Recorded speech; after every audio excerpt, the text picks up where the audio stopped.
बुद्ध की शिक्षा। बहुत समय पहले एक गांव में एक महिला रहती थी जिसका नाम किसा गौतमी था। उसकी एक ही संतान थी जो बहुत प्यारी थी, लेकिन दुर्भाग्यवश वह बच्चा अचानक बीमार पड़ गया और उसकी मृत्यु हो गई। इस दुखद घटना से किसा गौतमी पूरी तरह टूट गई और उसने अपने बेटे को खोने से इनकार कर दिया। वह अपने मृत बेटे को लेकर गांव के हर व्यक्ति के पास गई और उनसे अनुरोध किया कि वे उसके बेटे को पुनर्जीवित कर दें। गांव के लोगों ने उसे समझाया कि ऐसा संभव नहीं है, लेकिन किसा गौतमी को यह बात मानने के लिए तैयार नहीं थी। आखिरकार किसी ने उसे भगवान बुद्ध के पास जाने की सलाह दी, यह कहकर कि शायद वे उसकी मदद कर सकते हैं। किसा गौतमी तुरंत भगवान बुद्ध के पास पहुंची और उनसे अपने बेटे को पुनर्जीवित करने के लिए प्रार्थना की। बुद्ध ने उसे ध्यान से सुना और फिर उसे एक कार्य सौंपा। उन्होंने कहा, मैं तुम्हारे बेटे को जीवित कर सकता हूँ, लेकिन इसके लिए तुम्हें एक काम करना होगा।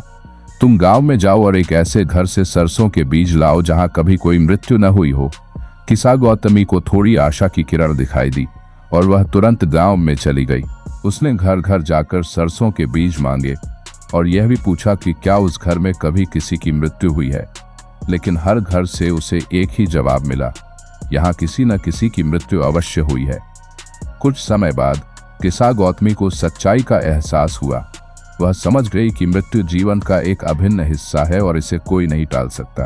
वह भगवान बुद्ध के पास वापस लौटी और कहा, अब मैं समझ गई हूँ कि मृत्यु अटल है और इसे कोई नहीं बदल सकता। भगवान बुद्ध ने उसे सच्चाई का ज्ञान देकर उसके दुख को शांत किया और उसे जीवन की अनिश्चितताओं को स्वीकार करने की शिक्षा दी।